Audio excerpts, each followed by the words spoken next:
mode and that all devices must be muted. It's not permissible to take photographs or record any part of the meeting. So I welcome the members from the ERA Committee and the Infrastructure Committee to this concurrent meeting, and I'll say a few words on introduction to set the context for today.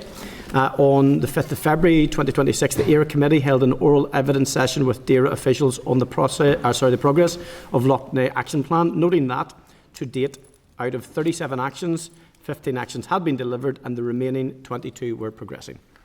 ERA Committee members were concerned that the update did not include actions from NI Water and agreed that any future updates from DAERA should also include actions from NI Water.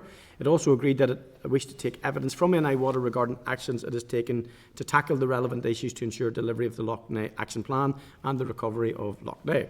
Also at its meeting on the 5th of February, the ERA Committee expressed its ongoing concern about delays to planning applications, and it was proposed that the Committee take evidence from the Planning Statutory Consultee Forum to better understand its role in the planning process.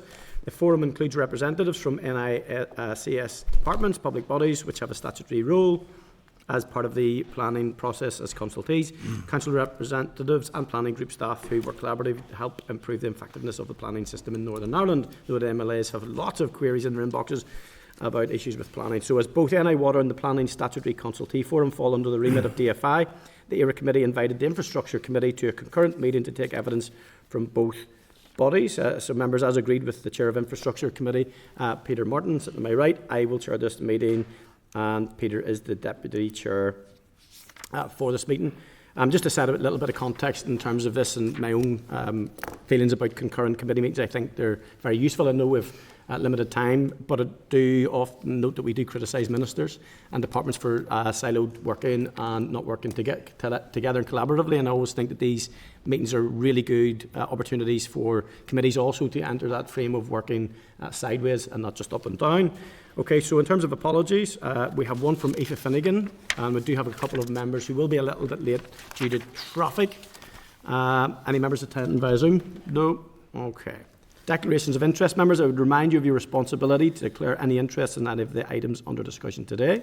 So does any member have any interest to declare in any of today's matters? No? Okay, members. Agenda item 3 is the oral briefing from NI Water on Lough Neagh. So members, I refer you to the pack starting on page 1 to the NI Water's Lough Neagh Emerging Findings Report dated April 2026. I will now invite the following NI Water officials to brief us and then take questions. We have Dr. Gary Curran, Director of Engineering and Sustainability, Ms. Angela Halpin, Head of Environmental Regulation, Ms. Jane Crawford, Head of Hydraulic Modelling, and Ms. Dimp Gallagher, who is the Head of Drinking Water Regulations. So thank you very much for attending this morning and thanks for being on time. So I'm just going to throw the floor open if you have a bit of a presentation for the joint committees. Thank you. Certainly, thank you very much. Yes, a bit of an opening presentation or talk here. So, Chair, members of both committees, thank you very much for the opportunity to present today and allowing the Northern Ireland Water team to attend and give evidence.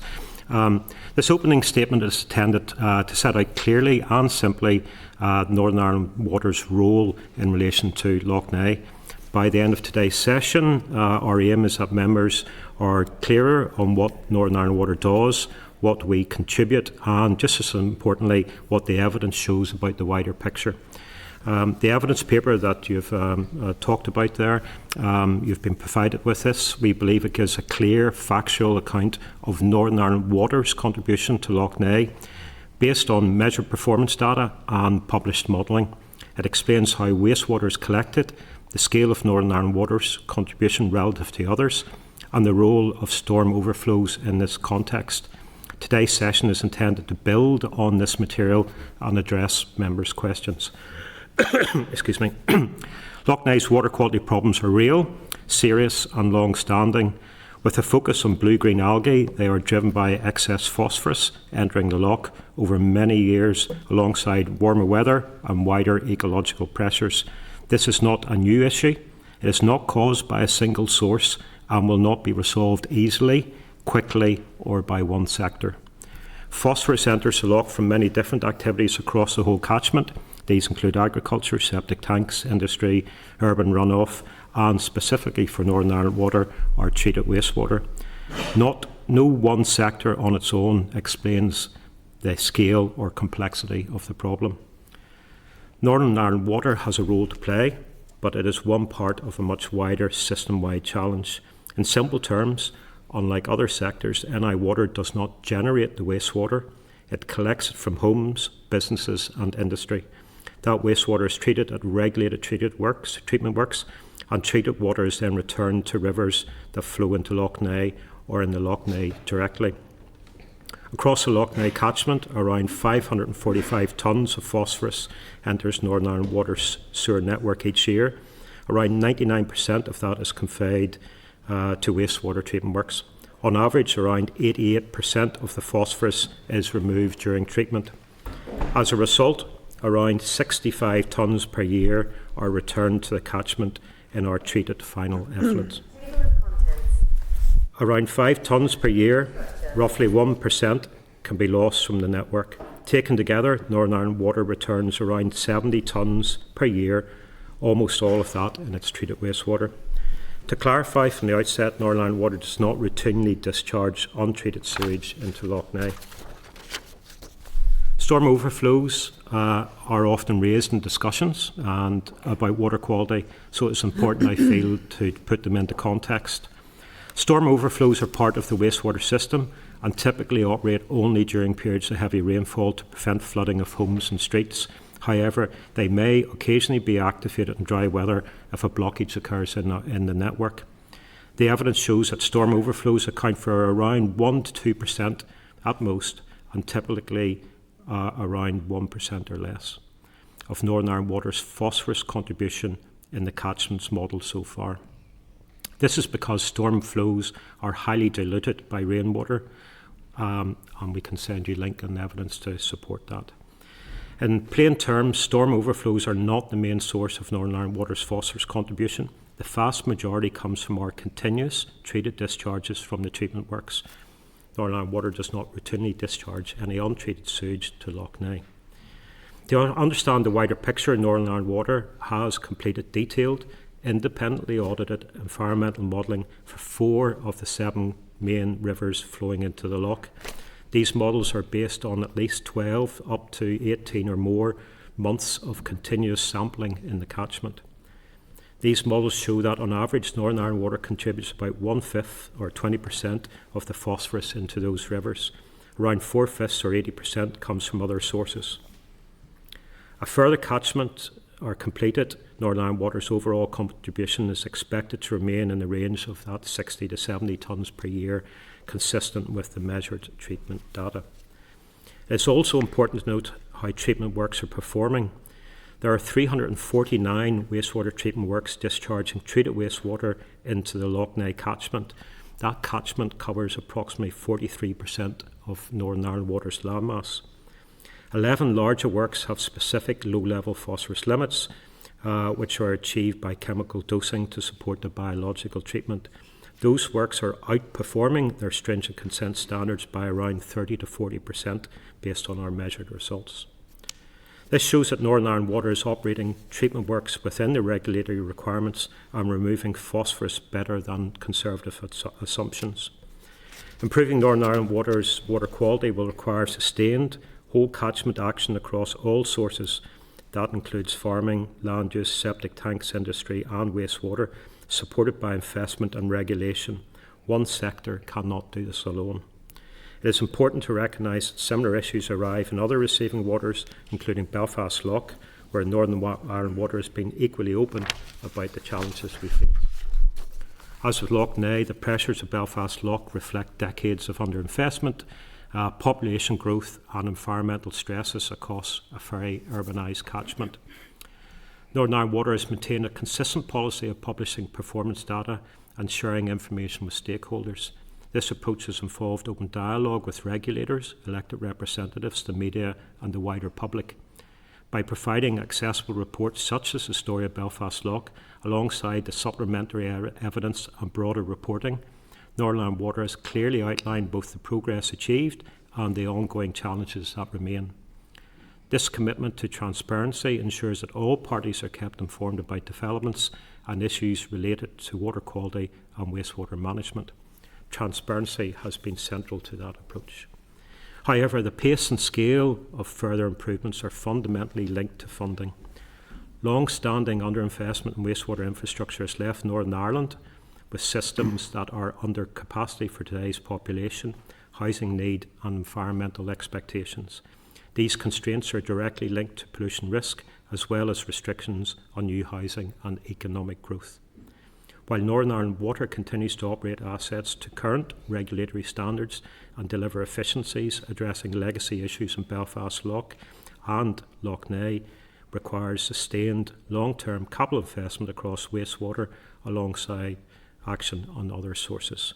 While the utility regulator will ultimately determine the level of investment needed for Northern Ireland Water, it is clear that the upcoming price control period, PC28, will require something in around the order of £3.5 billion of investment over the following 5 years, around half simply to maintain existing services and half to address capacity.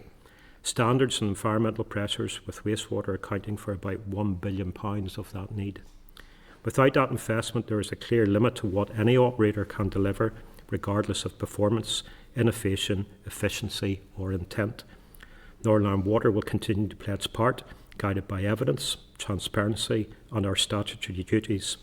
We'd also welcome members to visit a wastewater treatment works to see at first hand how the wastewater is treated and regulated before being returned to the environment. So thank you, Chair, and the team here are happy to take questions. Thank you very much, and thank you for your report. So if we could just turn to questions, members. It's 10:20, if we can keep them as possible. Given that only 4 of the 7 main catchments flowing into Lough Neagh are fully modelled to date, on what evidence does NI Water base the assertion that the public wastewater system accounts for around 20% of the phosphorus load that enters Lough Neagh? And then secondly, is that representative of the entire Lough Neagh catchment, do you believe? Yes, we believe it is representative. You're quite correct. 4 out of the 7 have been completed, but we do have emerging views on the remainder. And as we noted in the report, the vast majority of what the phosphorus being discharged into the Lough Neagh comes from our wastewater treatment works. And we have several years of regulated discharge samples lifted, so we know what's coming out of those works. So yes, we're confident that it will be in around that 20%. There's nothing. So, and you're the 3 that have still to report. You're getting interim data from that, then which looks like it's going to corroborate. Well, yes, we believe it will come in around that figure. Yes. So those 3 studies are ongoing. They're in the 6 Mile Water, Upper Ban and Crumlin. We have just completed data collection in those 3 catchments, and we hope to have those completed by the end of 2027. Okay, and I know there's different types of phosphorus, but for treated sewage that is discharged, what are the accepted levels? Is that a reasonable question? So in terms of, and Ange is probably better placed this, I mean, we have consent standards for our larger works, and I mean, we have specific levels for those. So under urban wastewater treatment regulation, any of our works that serve greater than 10,000 population equivalent would be required to have a phosphorus standard. In the Lough Neagh catchment, the standard is 1 milligram per litre for most of those works, and that's for total phosphorus. No problem, thank you. There's a line in the report that talks about the integrated environmental modelling programme being independent. What is the body that looks after that? Who is the independent body? So NI Water are leading on the integrated environmental modelling to better understand the impact of our assets on water quality. So that is a wider modelling framework. We're not just focusing on Lough Neagh. We've also done studies in Carlingford Lough and in Lough Foyle in association with AFBI, DERA and NIEA.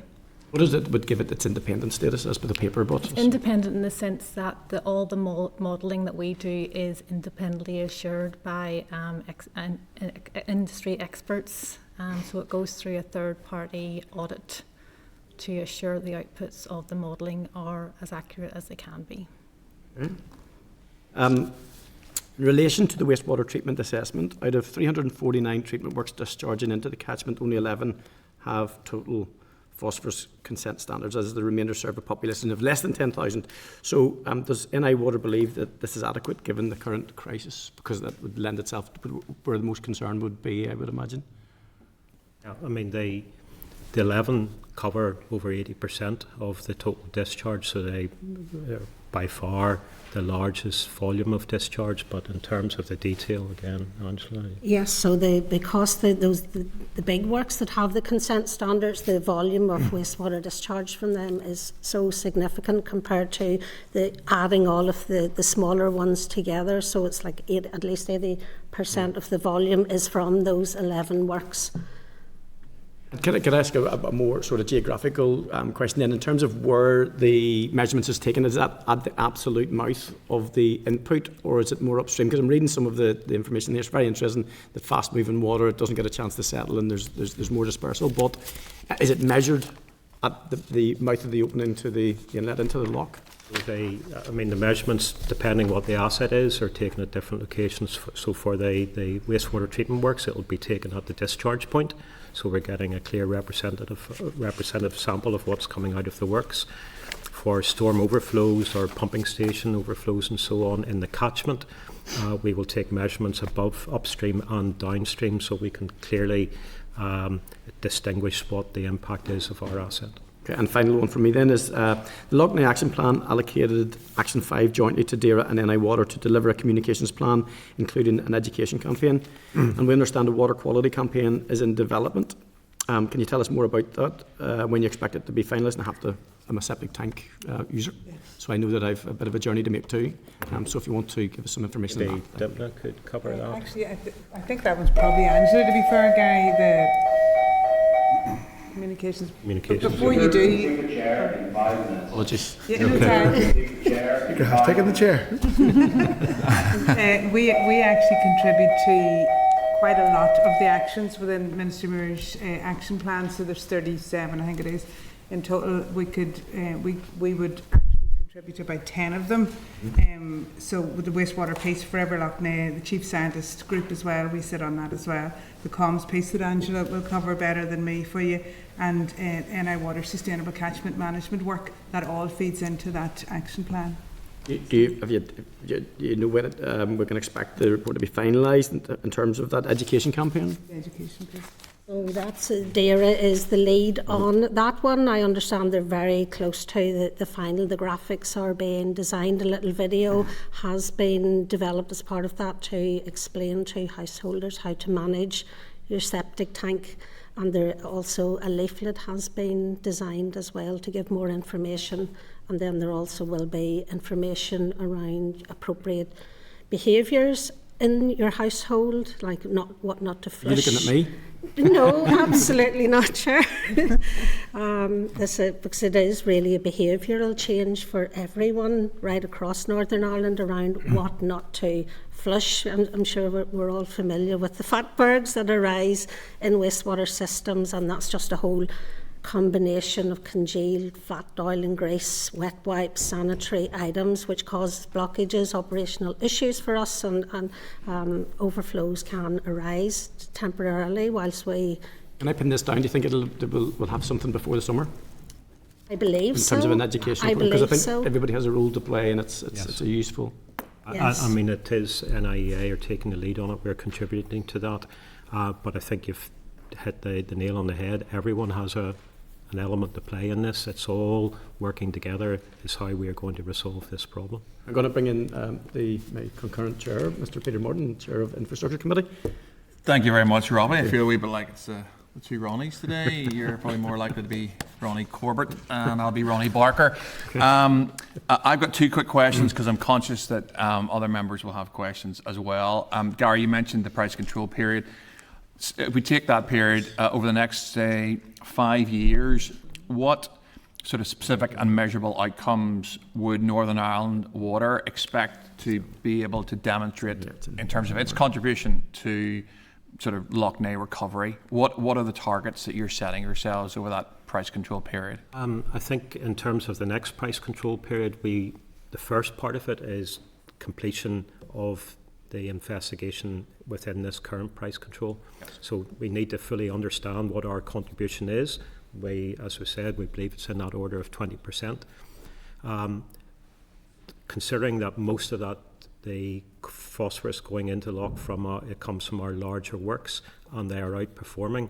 There's possibly relatively little that we can do to improve those, so our focus may well be, depending on the detail of those modelling, on the smaller, more rural wastewater treatment works. We have taken a conservative view on those at the minute, and so therefore the focus may be on that. But in terms of Loch Ness, there are some additional works to be completed that were in PC21 that we need to finish off in terms of those wastewater treatment works. But I say we really need to be led by the facts and the figures and the research to see exactly what will be within PC28. And there's some drinking water element to that And there's too. drinking water. Possibly the majority of the expenditure within PC28 for Loch Ness will be in and around the drinking water and the upgrading of the drinking water treatment works, particularly for the taste and odour issues we're experiencing. Okay. I'll just continue on that theme. You mentioned just during your oral evidence around PC28 that the expectation was around 3.5 billion over that 5-year period. You also mentioned that about 50% of that looked like it was needed just for maintenance, I think was the context that you were saying it in. You got funding of about 424 this year, and if we project that across that period, you're with a wee bit of inflation added, and I'm getting a figure of about 2.2 billion, which is just 500 million above that 50% figure, the sort of the maintenance figure, if I can call it that you referenced.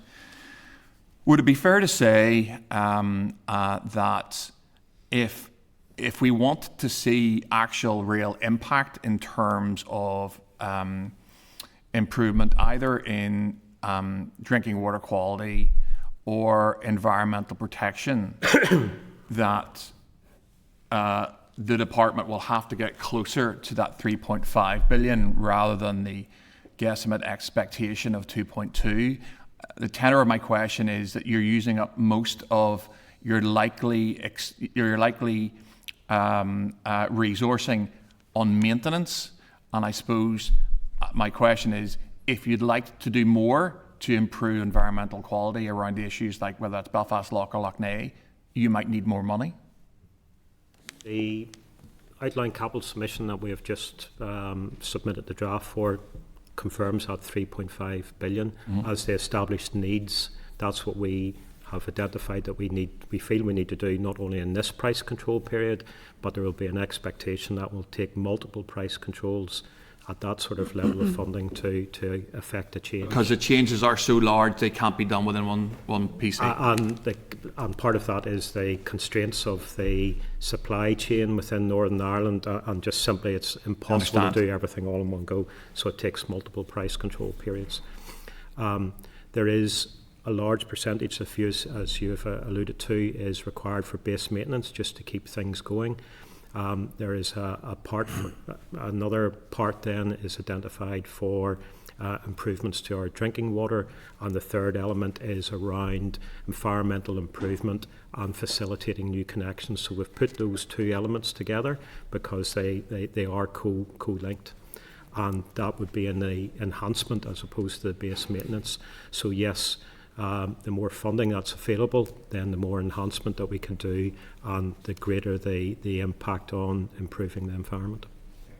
Just in summary then, it would be your evidence that actually if we want to see environmental improvements across this area, actually there will be a requirement for additional funding from Northern Ireland Water to carry that out, and that also needs to be sustained across a number of price control periods. Would that be fair enough? Yes, that would be the suggestion coming from our outline capital submission that identifies all of those needs. Okay.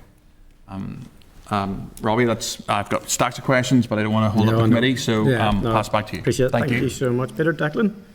Thank you. Thank you for your presentation as well. From listening to your presentation, am I correct in saying that 10 of the 37 Loch Ness Action Plan actions are being led by NI Water? No? No. Sorry, what I said, apologies, I maybe didn't say that entirely clearly. We're working with DERA on a good 10 of them, maybe slightly more, and there's 2 that are jointly listed as NI Water and DAERA. So see the actions, there's 15 of the actions have been delivered and 22 are progressing. So the actions that you are specifically involved in, where are they in terms of being delivered or progressing? So the 2 actions that we are clearly identified as being leads with DFI, one of them is around the improvement to existing wastewater treatment works, and we have a figure on those. So there's a number have been completed, a number are in progress.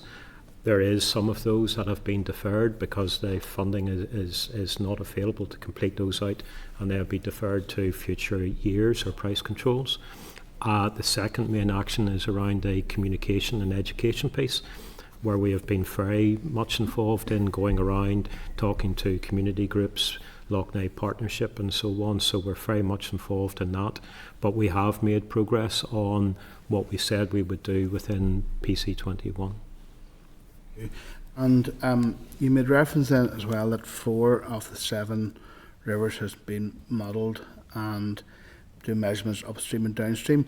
So see in the situation of the Blackwater, which is a cross-border river, how have you been liaising with your counterparts in the south of Ireland to do that modelling?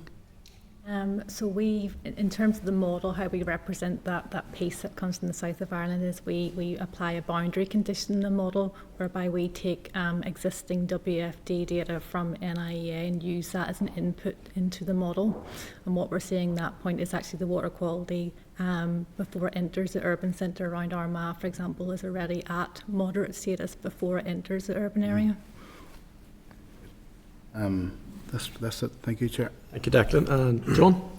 Thank you, Chair, and thanks, folks, for coming along today. I really appreciate it. The current chairs have covered most of the questions I was going to ask, but just first of all, in terms of the drinking water, can you just spell out what upgrades have been made to the treatment facilities in terms of ensuring the quality of the drinking water, given what we know as the ecological problems that exist in Loughney? Thank you. Yes, so there's 2 sides. When you look at drinking water, we look at it as a source to tap. So the source, obviously in this case, is Loughney, and then you have your treatment works, your distribution, and your customer tap element. So there's about £1 million a year has been spent on catchment management across Northern Ireland. Some of that will be in the Loughney catchment because it's about 40% of Northern Ireland anyway. So that's the catchment piece, to make sure that we have less treatment money to spend. On top of that, we've spent about £2 million in the last 2 years on filter media replacement, which is just making sure that it'll take the taste and odour out as much as possible. But we have £200 million projected costs for drinking water upgrades, particularly because of taste and odour issues at Loughney. And it is worth reminding people, I suppose, that the taste and odour issues, while they're there and they're not nice for people, they're not detrimental to public health. Okay, that's good to know. The Chair of the Infrastructure Committee did a good job of spelling out in terms of the funding model and how long that would potentially take. Can you just set us out what your assessment is of how bad things could get, or where we might end up should the funding not be available and the infrastructural investments that you need to make as Northern Ireland Water aren't made in that time frame, given the ecological crisis that we currently face? What is the assessment of not funding and doing what needs to be done? Would say it's difficult to give a precise answer on that because it depends on the level of funding that you get. Certainly we would have a few that you will start to see a deterioration of the environmental conditions if there isn't sufficient funding there. In terms of the drinking water as well, without the appropriate funding levels being available for that, then we may not be able to get after some of the taste and odour issues that we're talking about. The established needs clearly outlines what we feel needs to be done and what that level of funding is. When we have an understanding what funding level we get, we will then try and reprioritise as best we can to give the best benefit both for the environment and drinking water. And I know, Chair, if I may, a slight digression, but hopefully you'll indulge me. What can... well, we'll see in a second. Well, you're about to find out, John. Obviously, this is a massive environmental issue, one that's getting worse by the day, and it is an environmental crisis. That is undoubtedly the case. What can we learn as a group, through yourselves and others, about how best we can protect other waterways? I'm thinking specifically of Belfast Lough and the situation we're in. The Environment Minister, I think rightly, along with myself and others, continue to say that it is the next Lough Neagh waiting to happen, with the amount of raw sewage being pumped into it and not enough being done from an environmental protection point of view. What can we do now to ensure that we learn from the mistakes and the errors and the problems that have been suffered in Lough Neagh, so that other waterways aren't impacted in the same way going forward? So I think the evidence from Lough Neagh is suggesting that we are about 20% or a fifth of the phosphorus loading going into Lough Neagh. The evidence for Belfast Lough is very different. It's a much more urbanised area, and we certainly have a larger ownership of the issue in Belfast Lough. Whilst we recognise that Belfast Lough, maybe the determination may come out about the standards that need to be applied for that, and we have put some allowance within our outline capital submission for that. The issues within Belfast are very different from Lough Neagh or from Lough Erne or Carlingford Lough. Each one is quite specific, and hence the benefits of the models, those environmental models that Jane's team leads. They give us a very clear understanding of where the issues are and the assets that are causing the problem, and allows us to focus specifically on the assets that will have the best return. And just finally, in terms, it's a very quick one, in terms of being a lead partner in the Lough Neagh Action Plan, is Northern Ireland Water confident that the action plan will achieve what needs to be achieved to protect and clean up Lough Neagh going forward and ensure that we don't see further deterioration? Do you think it has the teeth and the ambition to achieve what needs to be done? We are certainly very focused on our element of it, and that's what we're stating today. We clearly understand what our contribution is, and we're very focused in delivering that. And where we can affect a change, we will do that. We're very much focused on the engagement. And I mean, my opening comments around, it is not one party or one sector that will be able to deliver this. It has to be cross-sectoral. Okay, thank you, Chairs. Thank you. Michelle? Thank you, Chairs, and thank you very much for your presentation this morning. The Minister for Agriculture has indicated his intention or his desire to end SORPI, and I was wondering what and whether you as an organisation had done an assessment as to what that may mean for you. Yes, we've responded to the consultation process last July to Minister and outlined some of our concerns around the withdrawal of SORPI. And whilst we too would like to see the removal or the need for SORPI to exist, it's only through undertaking a coordinated and cross-departmental approach to that I think it will be successful. And we need to be very mindful of the consequences of the removal of SORPI and some of the conditions contained within it. But yes, we have done an assessment of that, if it was removed, and the possible impacts to us in terms of prosecutions and legal challenges. Whilst we are prosecuted at the minute, and with SORPI being in place, it may be that the volume of prosecutions may increase. The concern for me is the fact that there's no identifiable funding alternative for yourselves, and I suppose it strikes me that this could be a situation where you rob Peter to pay Paul, but ultimately you don't then solve the ultimate problem. How can you build confidence then with the public in light of that, if that were to be the case? Yes, I mean, I would tend to agree that if prosecutions are increasing, there will be more money required to investigate those, find the evidence, and go through a legal process potentially, and if fines are applied, and possibly the level of fines may increase. So there could be money involved in defending Northern Ireland Water's position on that. But as I said, we would also welcome the opportunity for Sorby to be removed if the conditions are correct. I think that would be better for all parties concerned. Thank you, sir. John Blair. Chair, thank you, and thanks to all of you for coming and presenting today. I have to start with the one where I'm probably going to be most blunt, which is that we have to consider the public perception of Sorby. Sorby is seen by taxpayers, and I think it's very understandable. It's kind of triple whammy for them. They pay the water provider, and therefore, in cases of pollution, the polluter. They pay government to check the pollution, and then they pay the fine where those are issued. That's pretty much a triple whammy on corporate pollution to taxpayers. So for that reason, I'm going to ask, and follow up to the questions just asked there by Michelle, which answered some of the points that I was going to raise. Are you telling us that, other than a reply to a consultation, there is currently no business planning going on in Northern Ireland Water for the removal of Sorby?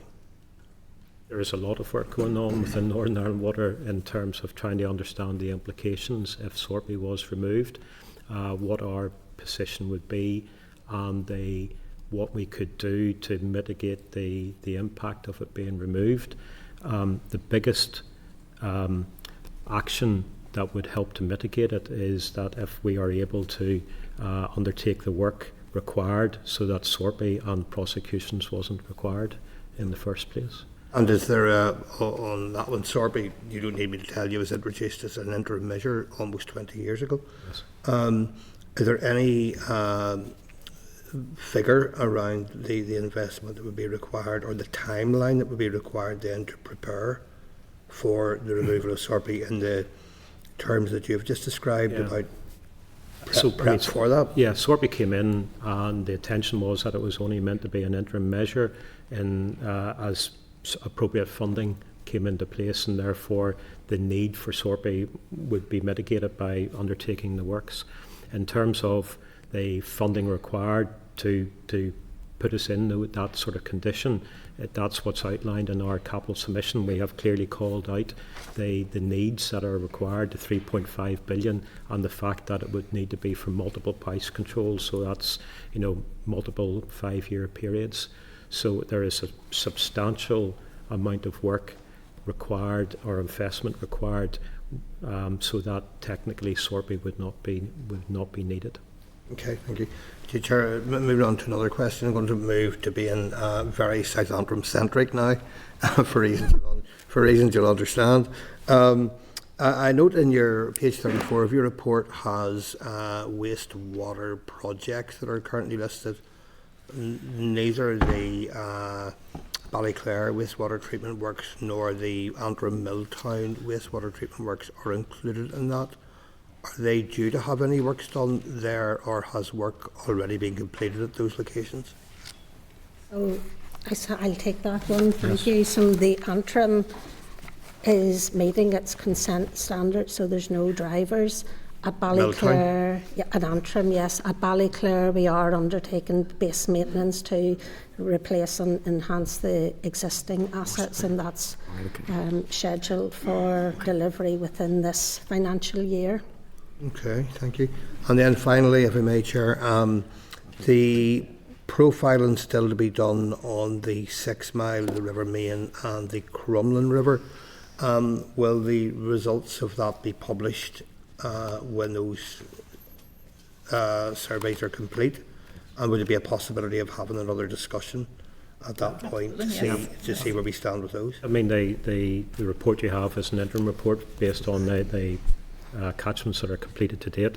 As each catchment is completed, we can update that report, and would welcome the opportunity to come back on a regular basis to talk with you. Yes. Okay, thank you. John, Anya? Just, I suppose, off the back of John's query there, and some of the other water bodies that you mentioned in your briefing, I'm going to be a wee bit parochial like John, for reasons you'll understand. Just in terms of the current situation at Lough Erne, obviously we've had a quagga mussel situation over recent weeks, and reoccurring blue-green algae over recent summer months. If you can give any update in terms of the water body there. Will I take that one for you? Yeah, so it's across Northern Ireland that we have to look, I think, at Lough Neagh, not just as Lough Neagh, but as across Northern Ireland.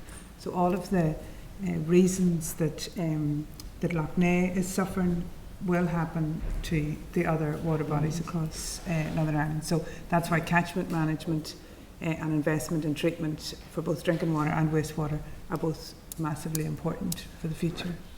And just going on from that, Dempna, is there any planned upgrade of treatment works in and around the Fermanagh area? Yes, there are. We're looking at Killyhevelin at the moment. It's certainly So the biggest one. there's some work. We're looking at Killyhevelin, how we can modernise that and make it more resilient for future years. So Killyhevelin is the only water treatment works in that catchment area. So yes, we're looking at some work at that in a minute. And indeed, we have what we call our pilot plants on site at the minute, where that allows us to undertake continuous sampling and development of a optimal solution that for that works. And just to add to that, in terms of wastewater, then we're also embarking on a Peace Plus project called WEST, which is water enhancement and shared treatment, which will involve similar type modelling that we're doing in Lough Neagh just now, and that project has just started. Thank you. Thank you. Harry? Thank you very much, Chair. Appreciate it. In terms of records, you mentioned in your opening statement this was not a new issue. So I'm just wondering, in terms of your records, when was it first recorded in Lough Neagh as being a problem or a concern? In terms of Northern Ireland Water, we first noticed an issue 2 seasons ago. In terms of blue-green algae? In terms of blue-green algae, we first noticed that as a significant issue, and the impact upon our drinking water abstraction and treatment. We are also aware that blue-green algae has been there for quite a number of years. Prior to that, but the impact was 2 seasons ago, and we fully expect it to have an impact this season as well. And just in terms, if you could maybe clarify, in terms of your figures, you mentioned 88% of water sewage treated. Do you mean when you do your treatment works that it's treated a level of 88%, or do you mean you only treat 88%? That's only possible. We treat all of the wastewater that is collected within our catchments, bar the 1 to 2% that is discharged through a storm overflow. So 99% of what is collected is treated. So yes, it's not, we only treat 80% of it. Yes.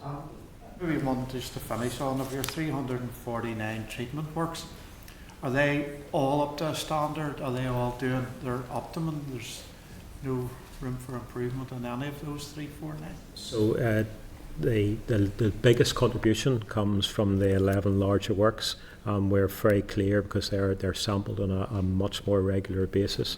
The smaller works, we've taken a conservative approach to. Okay. We've taken a conservative approach to the standards that they would operate to, and we're assuming at the levels of treatment within those smaller ones, but they account for a much smaller percentage of the overall discharge within the loch.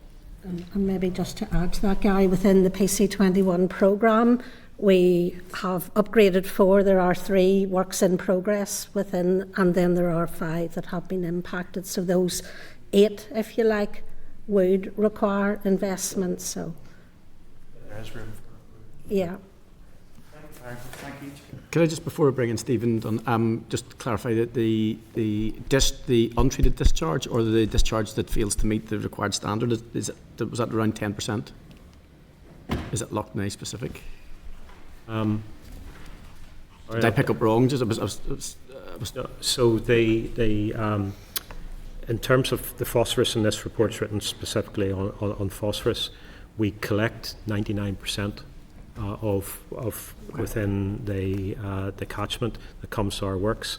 That is treated, and the standards that we treat to, we treat to 30 or 40% better than what the requirements would be from NIEA.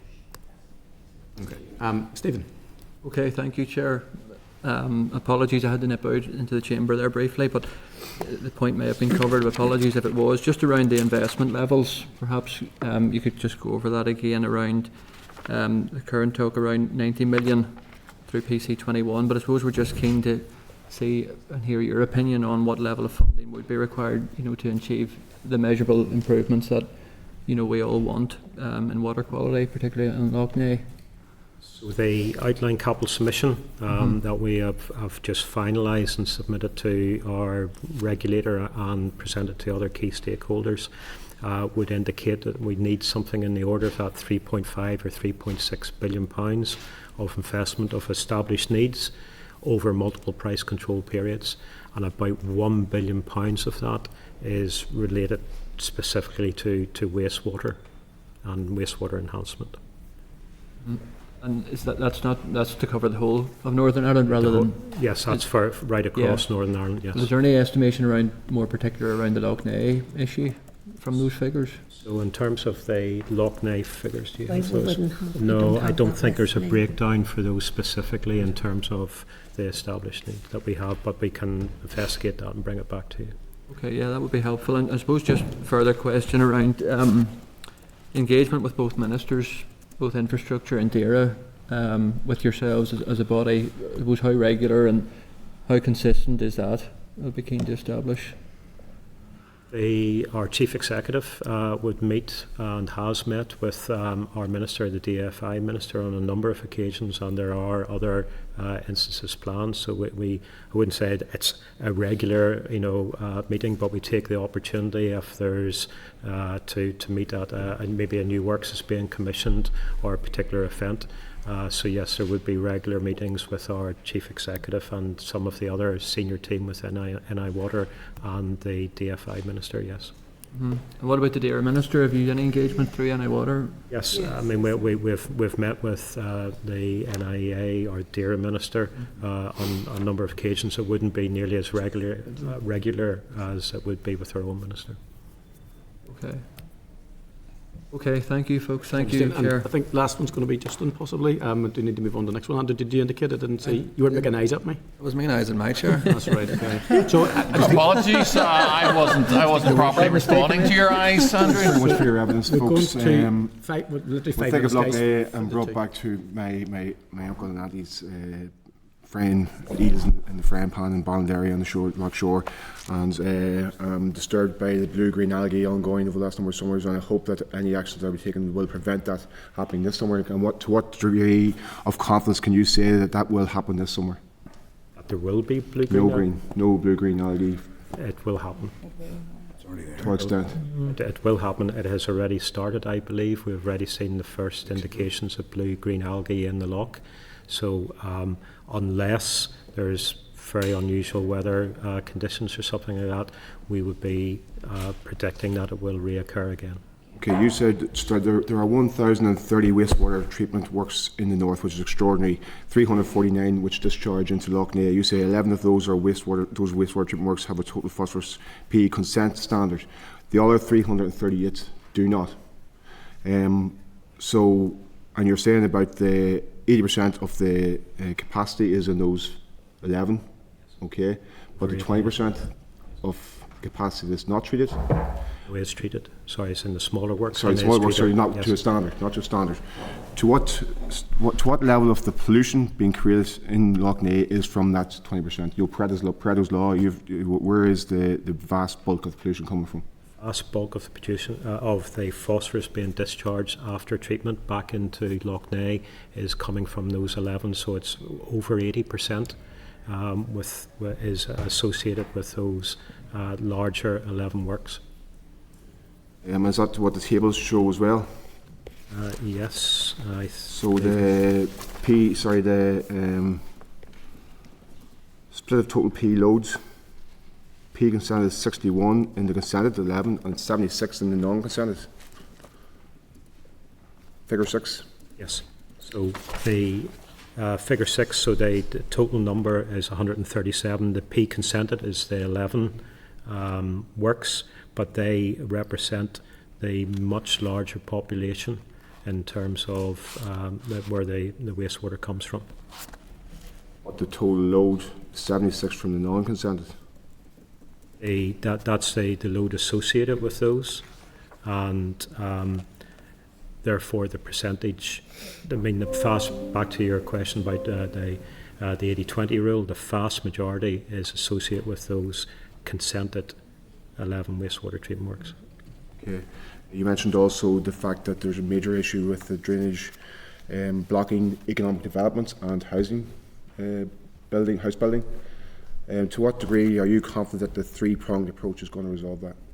Certainly the three-pronged approach is one of the levers that we can pull in terms of facilitating our connections and new connections, economic development. Investment will help in terms of building up resilience and opening up a capacity in both our works and within our networks, but also working closely with developers and our developer services team. There is still the opportunity there for developer-led and funded solutions to facilitate those connections. Okay, but there's no certainty on that. It depends. Every situation is different, and one of the issues that we're finding is the volume of what we've termed unwanted water within our networks, and part of the three-pronged approach would help to address that. Thank you very much for your answers. Thank you. Thank you. And Andrew, you take this one out then? Yeah, thank you, Chair. Just wanted to round back there on the SORPI issue topic. Obviously, you said there that the targets or the limits that you have are set by NIEA. There's talk about SORPI being removed.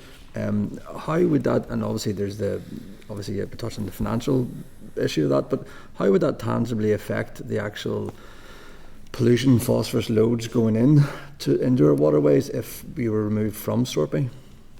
So the pollution that's going into a receiving water body will not change.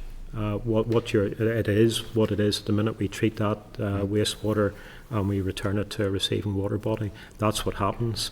The removal of SORPI will not change that as such. SORPI will be deployed, I suppose, based on the measurement of what is going in there. So if we're found to be failing some of our discharge consents, then SORPI would be deployed potentially by the department, but that will not affect change on terms of the quantity or quality of the material that's going into the receiving water body. Okay. And again, just, you did say that there may be scope for reducing phosphorus load. Again, I'm just wondering, how would that be managed? What target what would you like to see again? And then what would obviously the cost be? I suppose, obviously there's a cost to everything, and then it's just, I suppose, just that sort of David Brailsford marginal gains here. If you make a small percentage across the board. Yeah. So the modelling that we have gives us really strong evidence to identify where those phosphorus contributions are coming into Lough Neagh. And once we've completed that modelling, we'll know exactly in terms of catchments what assets are having the biggest impact. The fact that those 11, the key wastewater treatment works, are outperforming, you're correct. There could be marginal gains had there, but we would have to look at the cost of doing that, and is that appropriate use of funding to get marginal gains in those, and would funding be better utilised right across all of the, I suppose, all of the contributors to the phosphorus within Lough Neagh. Northern Ireland Water certainly will own this issue, and that's very much what this report's aimed at, to clearly identify our contribution, to understand what our input is, and where possible to in effect a change and improve our discharges.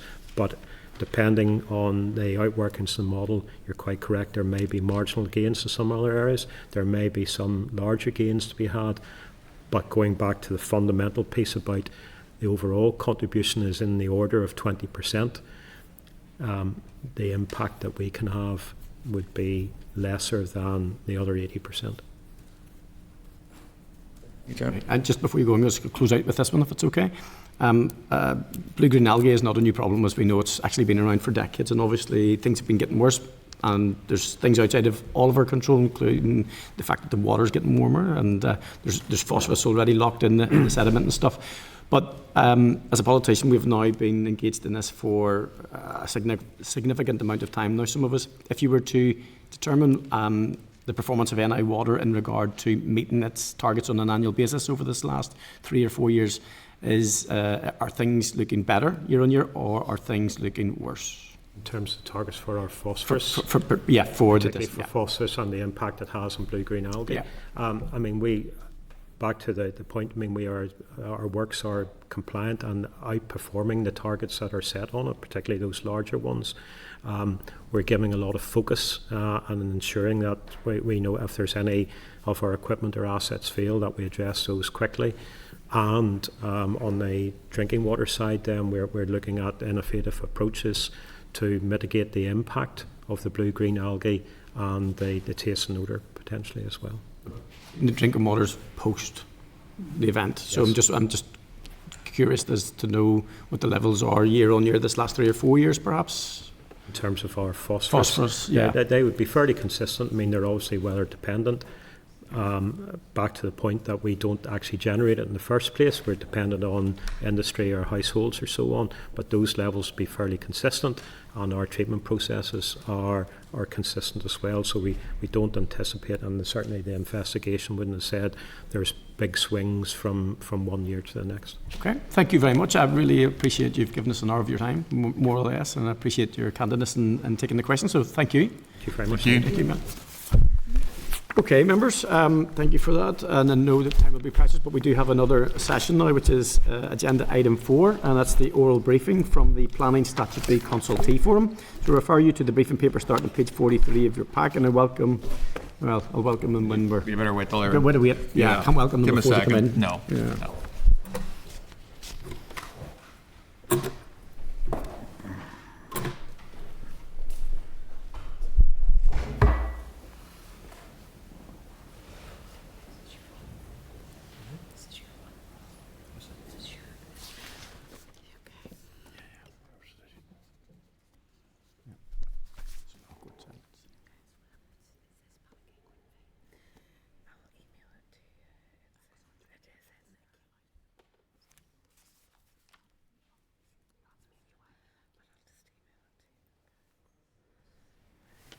There's been names on the front of those. Scott, yeah? Yes. Sure, yeah. Thank you. Thanks. Fiona, Liam, and Rosemary over there. Okay, members. So this is the agenda item 4, which is an oral briefing from the Planning Statutory Consultee Forum. So members, I refer you to a briefing paper starting at page 43 of your pack. And I welcome the following representatives from the Planning Statutory Consultee Forum to brief members and then take questions. So I believe we have Rosemary Daly, the Director of Regional Planning, Governance and Legislation at DFI. We've Scott Symington, Deputy Director, Regional Planning, Governance and Legislation at DFI. Fiona McGrady, Grade 7 Regional Planning, Governance and Legislation at DFI, and Liam McAvoy, Director of DFI Roads. Thank you very much for attending, and thanks for waiting outside on us for that length of time. So if you would like to brief the committee and then perhaps take some questions, that would be really good. Thank you. First of all, thank you very much for the invite to come today. We're very happy to come along and brief you on the work of the Statutory Consultee Forum. You've just introduced ourselves, so we'll not reintroduce ourselves. So you'll be aware of the background of the Statutory Consultee Forum and its responsibilities. As a reminder, the Statutory Consultees play an essential role in the planning process, as planning authorities may not necessarily have the expertise to make reasoned and robust decisions in the planning application process. The consultation process is therefore an important element of the transparent and democratic planning system, where ultimately elected politicians oversee the final decisions on many planning applications in the system. The input of the statutory consultees significantly influences the performance of the planning system, not only in terms of timeliness, but also in the high quality and robust planning decisions that are appropriately balanced, taking account of the reasonable principles of sustainability in the planning process. Statutory consultees have a 21-day statutory target to provide a substantive response on planning applications. This is a standard response period that is used widely across the UK. There may be some variations in that across each jurisdiction, but broadly that's what it is. The forum was established by DFI a number of years ago following review on the role of the statute consultees in the planning system. The forum has had success in bringing together 6 senior leaders from a range of government departments, key statutory consultee bodies and the councils, all of whom work collaboratively to improve performance around the consultation process. Our region has actually been leading in this area, and it's interesting to note that our counterparts in the UK, in other jurisdictions, particularly England, are following suit, and they've currently got a consultation out on the statute consultation process. The DFI planning group, we don't hold responsibility for the statute consultee. It is a forum. We do chair the forum, and this role is of ensuring the focus on performance, good collaboration and sharing best practice. The key objectives of the statute consultee forum include the monitoring of performance and practice around the statutory consultation process, acting as a liaison between the statute consultees and local government to encourage engagement between the parties, considering strategic issues impacting the planning system in relation to statutory consultations, including the monitoring of resources and areas of pressure. To date, a significant amount of good work, as I've said, has been achieved through the Planning Statute Consultee Forum. We are the first jurisdiction to actually publish quarterly and annual reports on the statute consultee performance. This has introduced consistency, improved accuracy around the data, and allows statistical transparency around the planning consultation process. We have conducted detailed analysis around the consultation process, showing areas of over-consultation sometimes in the system and potential blockages with consultees. Statute consultees regularly review the reports and identify issues to improve performance. We have issued guidance on best practice on the statute consultee process, and we've held workshops on focus on how to improve the process, and we will continue to reinforce and do this again. We also have delivered environmental impact assessment training has been delivered to both the planners, and we, in our rollout of current building capacity system, we always include the statute consultees as part of any training exercises. The planning statute consultee forum is also instrumental in identifying the welcome need for the validation checklist as a means of introducing better quality information into the system. The consultee forum is encouraged much greater appreciation of how significant statute consultee system is functioning in the north, and for consultees and responsive departments are now embracing a lot of the continuous improvements that have been worked through in the forum. For example, our colleagues in DFC Historic Environment Division have brought in some changes which has significantly increased their performance. Northern Ireland Water have introduced a streamlined one-stop shop system which has resulted in returning their best ever consultee response rates, and I'm aware you've been briefed recently by the DERA NIA group on their proposed planning improvement programme. A number of departments have sought additional resources to support the consultation process, and this is supported by publishing the performance statistics and reporting.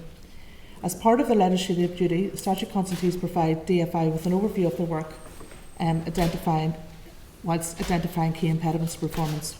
Without exception, statute consultees always cite that lack of resources as one of the main reasons for delay in the system.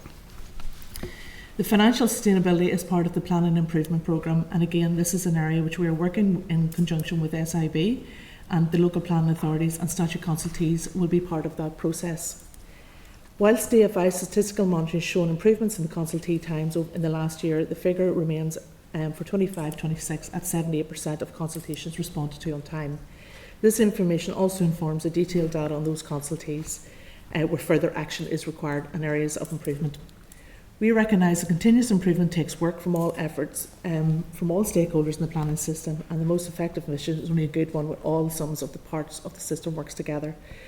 The forum has and will continue to work with stakeholders to improve visibility around the statute consultee process with effective change to deliver outcomes and improvements in performance. Chair, that concludes my opening remarks, and we're very happy to answer any questions.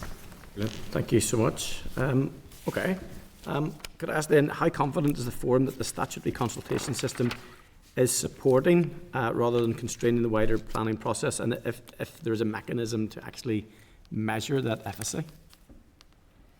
Well, obviously the consultation, as I've said in my opening remarks, consultation is a very important part. It brings that expert information into the system to enable planning officers to make good decisions.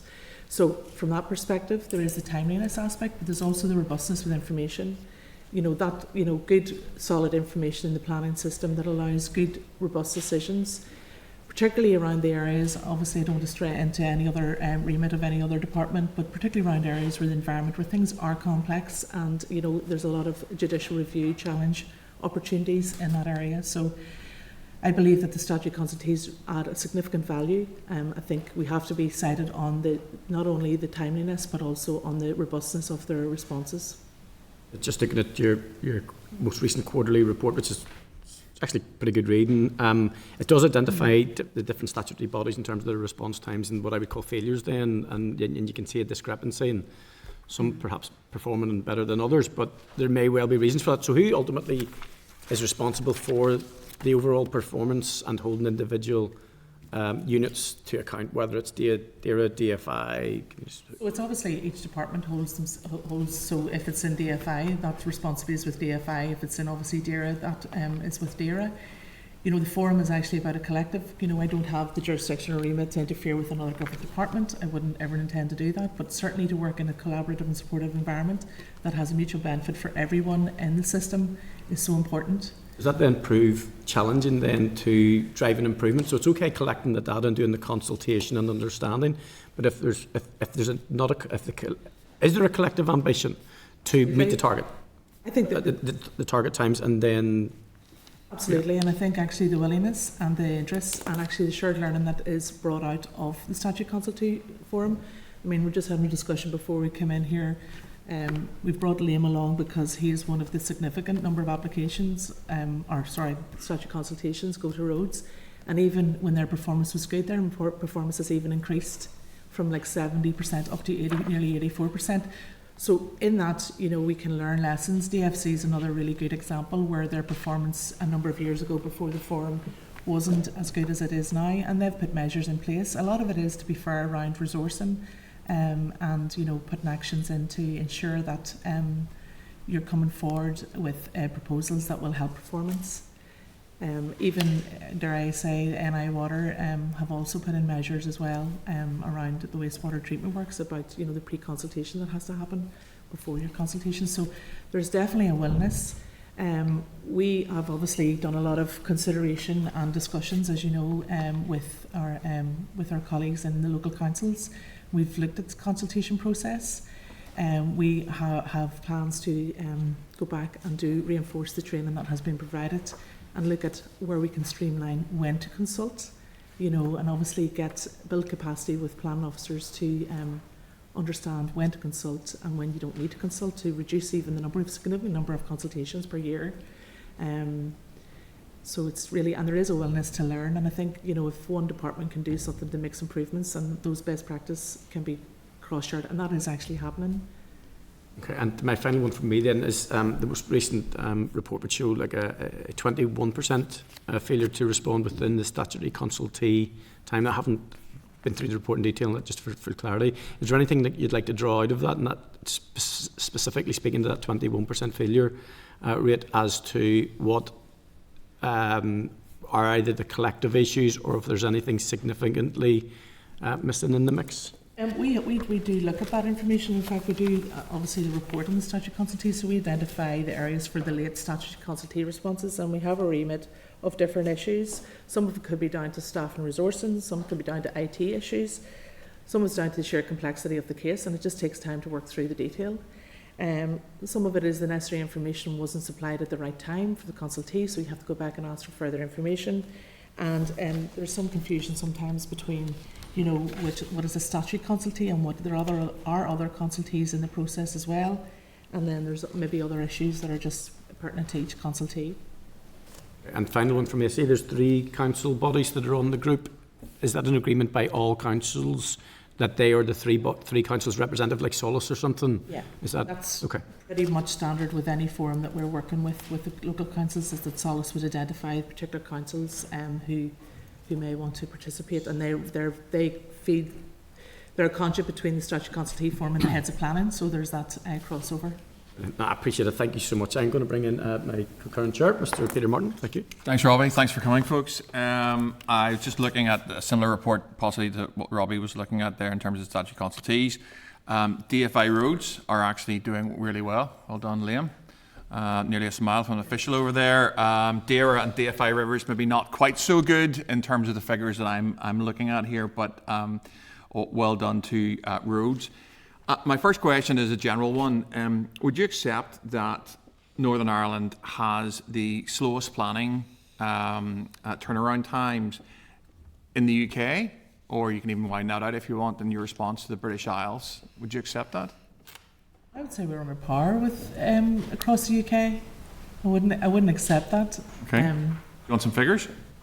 I don't have any figures on me, no. Do you know how long it takes a major application to get through in Northern Ireland? Yes. Don't ask closed questions, Chair. Can you tell me how long it takes? Do you not have the report in front of you? I know what it is because it's sitting in front of me. I'm wondering if you know how long it takes a major application to get through Northern Ireland. Around 39.5 weeks. 51.4 weeks for renewable energy projects, Okay. which is a key, obviously a key driver for what we're looking at here. I appreciate, I could start quoting figures about why we are the slowest across the British Isles, but I don't want to take up the committee time in doing that. Would you accept that if we are the slowest, that has a major impact on a range of other areas, like delayed housing schemes? It affects, in the example I just gave you, investor confidence. If we want to get money into Northern Ireland jobs, especially in renewables, which is a priority area. Yeah. Why would people come to Northern Ireland if we were taking so much longer than either the rest of the UK or, for that matter, the Republic of Ireland? I think some of these issues, Chair, have been raised in recent years through a number of reports. The Northern Ireland Audit Office Public Accounts Committee report, which is why we've put so much into the current planning improvement agenda, even some up to the expense of our other roles in terms of legislation and policy in the department. So we have put a lot of effort in the last few years because we know that, we know it is a risk to investment and we need to instill that investor confidence, and we are working as hard as we can with local government and other stakeholders to try to push on as many levers as we can. But it is a complex system. It's a system where our statutory consultees, for instance, are across several departments and organisations and agencies, and increasingly complex environmental regulations, the climate agenda. There's a number of things that do make the system complex, but we fully understand it's about delivering sustainable development quickly and investor confidence, and that's why the effort has got in to the improvement agenda. Just add with respect to renewable energy, you're up on 25, possibly plus consultees in an application like that. So, you're trying to get a lot of parties to come together at one time.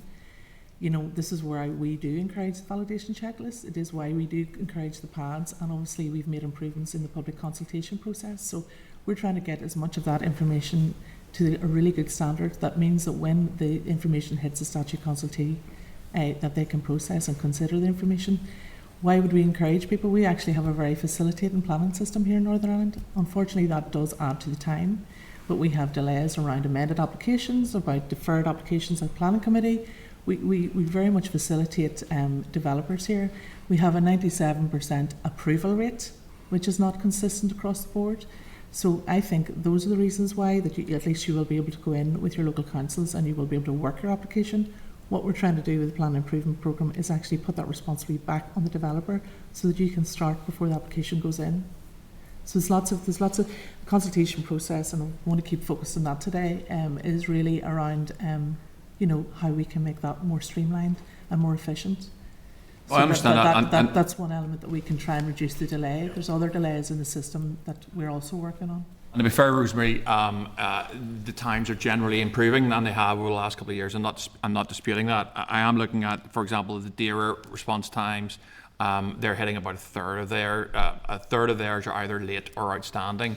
I'm simply making the point that when you add all these things together, what we're talking about today is these statutory consultee responses, but you mentioned in your oral evidence things like the propensity of judicial reviews, the fact that we struggle in Northern Ireland to deliver major capital on time. I'm simply putting the point to you that actually this has forward impacts. It's not about whether you get your extension on your house or a little patio or something. I'm making the point that what we're discussing today in terms of the conversations that I have, people are saying to me who want to come and invest in Northern Ireland, well, why would you do that? Because it's going to take us a year or 2 years or 5 years to get planning through, because the system is so complex. You don't have updated legislation like they do in the South or England and Wales, and that's a concern for me.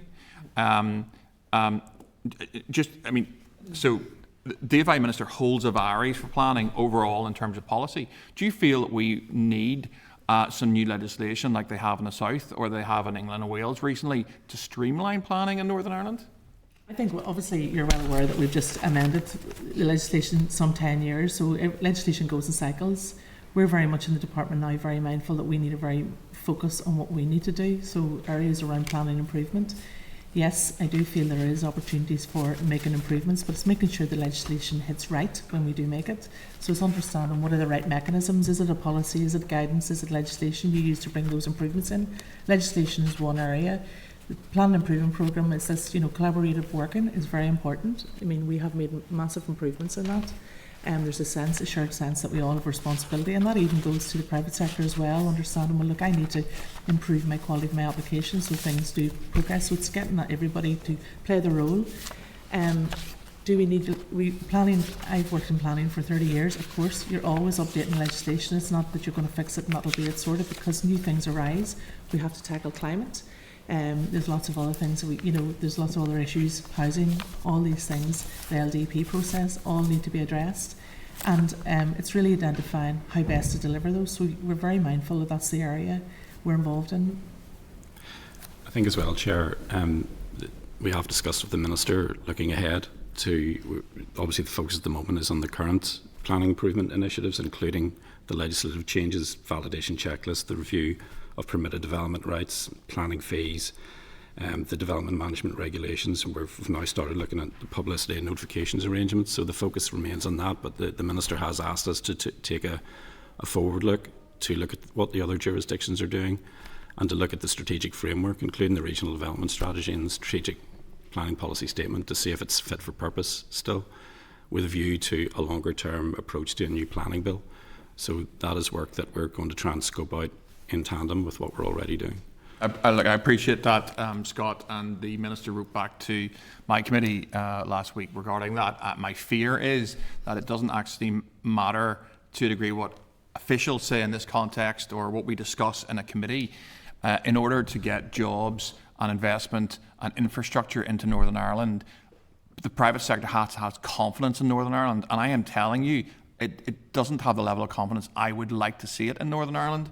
And that's a job of work, and I'm just concerned that this will somehow, we're about to have an inquiry in DFI committee, but I'm just concerned about how long the process you've just described, Scott, will take. It's not a personal criticism of you or Rosemary, but this is a real and present, I feel, danger to investment in Northern Ireland, and if we put this in the back burner and have some working groups around it, and we don't get legislation that brings us up to par with either the Republic or England or Wales, Northern Ireland PLC will suffer, and I don't want to see that. You don't have to respond to that. I've taken too much time. I apologise to my co-chair, and I'll hand back to Robbie.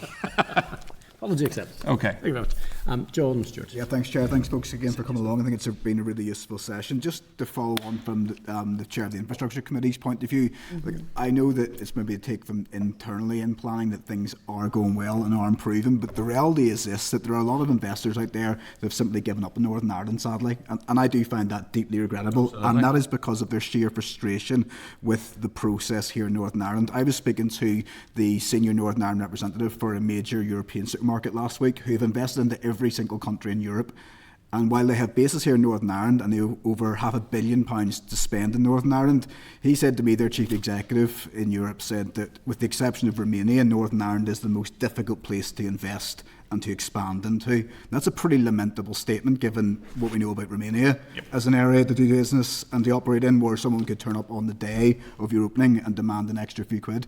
That is how frustrated they are, and other representatives around this table can, I'm sure, point to senior investors who've just pulled out because they've spent so much money getting to a point where they just can't continue and will take that money elsewhere. It's not a criticism of you as individuals by any stretch. It's just my assessment and their assessment of the very frustrating treacle-like process that we have here. And I suppose we're digressing slightly into planning as a whole, and we should probably focus on statutory consultees. So I'll take it back to that. The 2020 Audit Office report highlighted that it was a key issue, delaying processes. Can you just outline for me what has been learnt by each of the statutory consultees since that, and how you think each of those have improved? Because when I look at the figures from the 2020 report, many of the statutory consultees have gone backwards, not forwards. But one of the things we've learned is actually, you've gone back to the point, and sorry to go back to the chair's points, is, that willingness to make it work. I think the statutory consultees are very keen, and the good thing about the forum is you can highlight these issues and you can address them, and, you certainly get that sense that there's opportunities there to work together. So I think that collaboration between people is really, really important. It certainly highlights the role of the statutory consultees. Again, you've just talked about the wider planning thing. Or the wider planning system. Statutory consultees is one element, and yes, there have been improvements. There's an openness about the ability to respond in time. There's also highlighting even concerns around the quality of information, because it shouldn't be up to the statutory consultees to fix the information. The information should be there first. The one thing you could advise investors to do is make sure that your teams are really on top of the information that they're putting into the system, so they don't get delayed, because there is good examples of where investors have come in and major applications have been processed in quite good timescales. So there's also that example. And in that process, what you have is obviously, ideally our statutory consultees do focus on the consultations, but there's also the PAD process. Now, subject to resources, consultees don't get any funding or any, that's a voluntary, and that's on top of, responding to your timescales. So there's maybe mechanisms in that where you could be maybe encouraging the use of the PAD, but obviously that would have to be something that we, and this is similar to what the UK are looking at the minute, where there would be an element where, could you pay for that service if you so wanted to ensure that your application is up to date, are you the right information? Because there are some good examples of where, I appreciate that there's also examples that there's not, but there are some good examples where it's working well, and that's the kind of green shoots that we're seeing, that the system, and this is so be it around reform legislation, really our system is getting up to speed and with understanding of where we're at with this legislation. So there is a good timing around reviewing that legislation to amend and looking at the different mechanisms for those improvements. Some things could be just even how the councils all behave around certain things and being consistent in that approach. To get towards a more make it happen mentality, I suppose, what further investment is needed within each of those statutory consultees? We talked earlier about personnel issues, lack of capacity, logistical issues. How much of a hindrance is that to being able to deliver the can-do and the collaborative approach that we need to ensure that applications aren't being hindered and are being pushed through? Resourcing is one of the big things that we're continually told is a problem, and that's consistent across the board. I mean, because it's not prioritised, Rosemary, in terms of there's too many competing factors, we've got a limited pot of money, or is it because we can't get people into those spots, or both? I think it's a combination of both, especially around very specialised subjects, particularly around the environment. The skill source is maybe not just available in Northern Ireland to the extent and the quantity that you need. I know myself the HRA issues is a very, very specialised area, and only so many people. So there is even possibly a role to play with working with our local universities to ensure that they're, building the skills in those areas. It is really about getting those specialists in, and that's why their consultation response is very important in the planning process. I think as part of the duty to respond, statutory consultees have to report to DFI every year, an annual report under legislation, and without exception, every consultee tells us that resourcing is a major issue, followed by quality of applications received. Now, we take that annual report and we feed that in to our planning improvement programme. We work, as I said, we meet regularly with statutory consultees across the board, and we discuss those issues and we address those issues. and we try to highlight the importance of resourcing. It's very, very difficult. Some of our, as Rosemary has said, some of our consultees are professional people, engineers, and we are told that it is extremely difficult to get those people on board. That is obviously going to have an effect on performance. And a year on year, if an organisation loses a professional or a number of professional people, that will impact performance across the board. And that's where it's a rolling, and you know, looking at performance back from 2021, we've gone from 76 and we go up to 77. We're sitting year to date 78, last quarter 79%. That is very much dependent on the resource within the various departments. We have to acknowledge that. And it's a difficult one to address when the professional organisations and the departments can't get the people. And with that in mind, Chair, I'll make this my last one, because it's a really good point. But should we be fearful then that going forward it's going to be harder and harder and harder to meet these targets, because we know that each department's struggling to get the expertise that it needs, because the private sector is potentially more appealing, more lucrative, more people are leaving Northern Ireland with these key skills. So rather than getting better, is there a chance that the statutory consultees are going to become more and more difficult for the higher end and the more significant applications? And how concerned should we be about that? I think it's definitely a risk. You know, the recruitment, as Fiona's outlined, is a real difficulty. But the other point is the wider point that you alluded to. You know, each department which has a statutory consultee in it, or the councils, have their own budgetary constraints. And a statutory consultee role with the planning system is only one of their roles. Yeah. And obviously that will come in a priority basis for them. So that there are questions there around the significance of planning and how you prioritise that if you are a statutory consultee in terms of your budget and potentially ring fencing that resource. So there is that wider point, but it's all within the context of budgetary constraints and the ability to recruit the right people with the right expertise. I think our work on this financial sustainability and recognising the role of the statutory consultees and just even what is the cost of resourcing them would be a really good fact-finding point, so that you can, it would be good evidence base. That at the minute I don't think is there, Liam. I'm sure you know what your resourcing is, but yeah, well, just to maybe take a couple of points that you had mentioned. That is the experience that you've described, or the case that you've described, is exactly our experience within this. It is a significant challenge to get the necessary resource in here.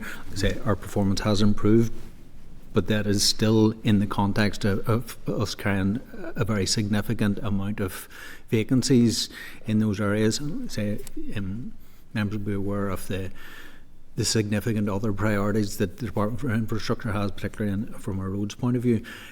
So we are looking at ways of sort of managing that in addition to, so managing the demand for consultations by increasing the amount of standing advice that we have, so that certain type of applications maybe don't turn into consultations, if we can minimise those.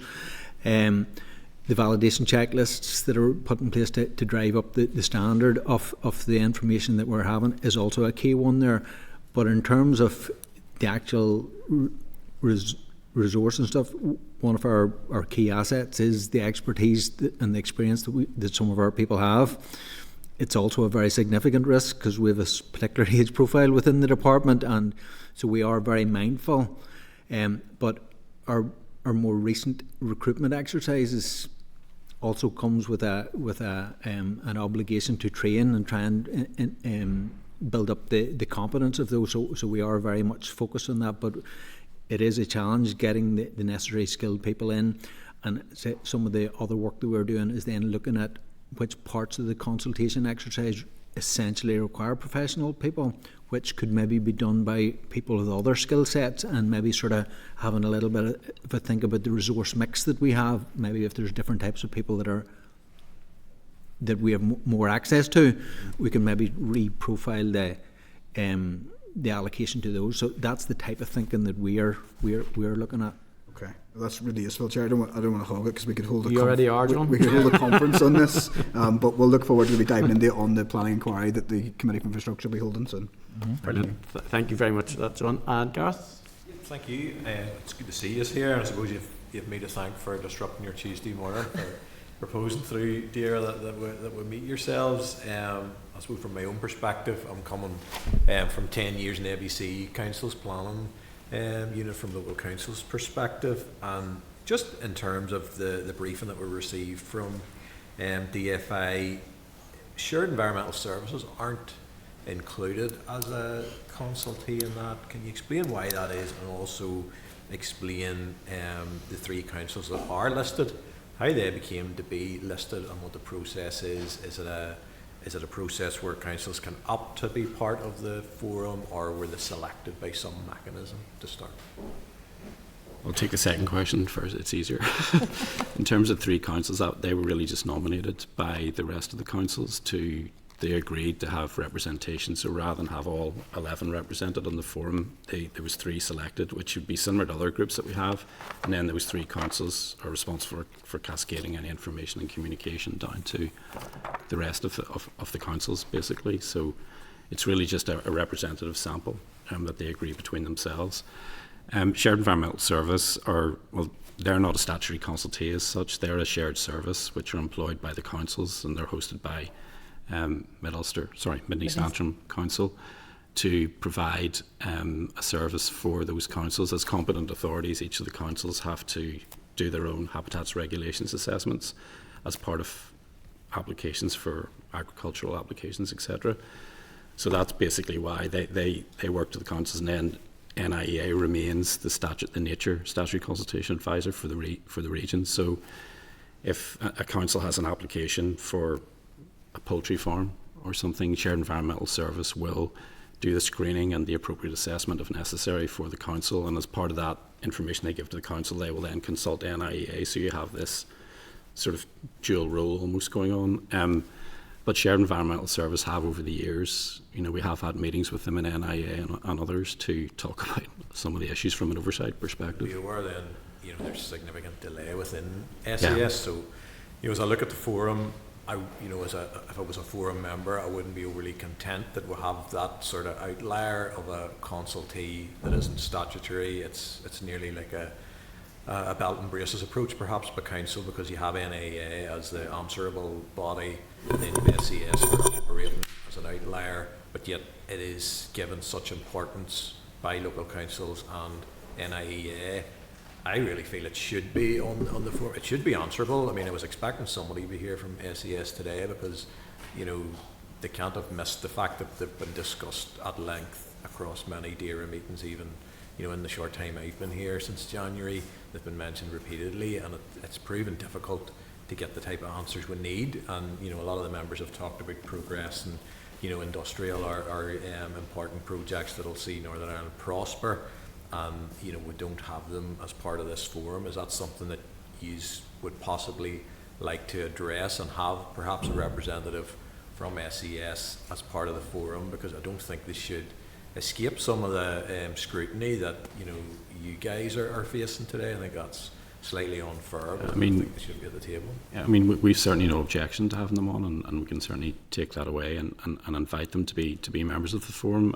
I probably should say for a few years we have had meetings with SES and NIEA, just challenging in terms of issues like ammonia.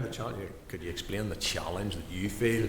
Because does my head in a wee bit, because you guys are all operating for the good of the people of Northern Ireland. It's not it's not an abstract piece of work you're doing. It's so critical and important. I don't feel we can afford to have, a body that you guys as a consultative forum set up to monitor and improve yourselves and improve the prospects for inward investment in Northern Ireland. Sure. That then you have a group that is a challenge. Like, the word challenge should not be a factor. Yeah, I probably should say, I mean, in fairness to SES, they have a very specific role, which is in relation to the Habitats Directive, which is one of the strictest legal regimes that we have in the UK. It is that, they have to provide advice based on the legislation.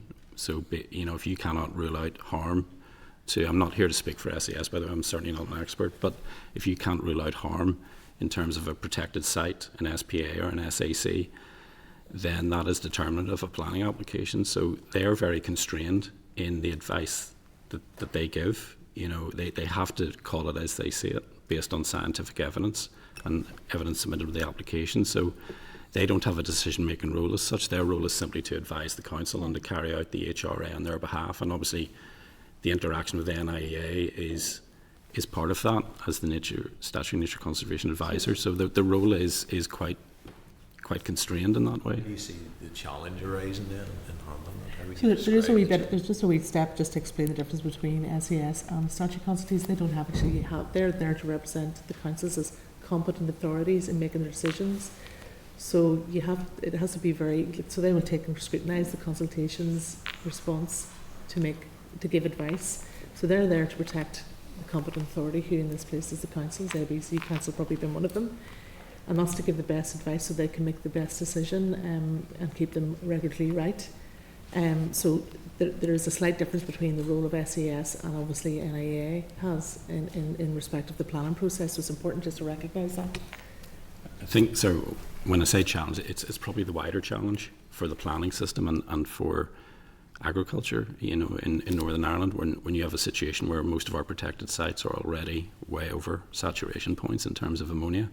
You know, so anytime you get an application which may potentially increase that, then it puts SES and NIA and the councils who deal with all of the agricultural applications in a particular position, you know, in terms of what that decision. From an agriculture perspective, you could have, you know, we do have situations where, you know, farmers are looking to improve existing infrastructure on their farms that would hugely benefit, but yet, you know, and they're dealing with time critical issues, including, you know, loans or, you know, financing those types of projects, and yet, you know, they're stymied through, you know, a real, you know, difficulty in getting timely information from the statutory consultees and, you know, SES. And then when we ask SES, you know, they do respond. I'm not saying they ignore us, but you're getting this sort of response that we will get to you, we'll get to this, it's in a queue, we'll get to it. So I take the point about resourcing. I would also say, you know, from, you know, a council's perspective, you know, a lot of changes in terms of, you know, pre-application discussions are now paid for.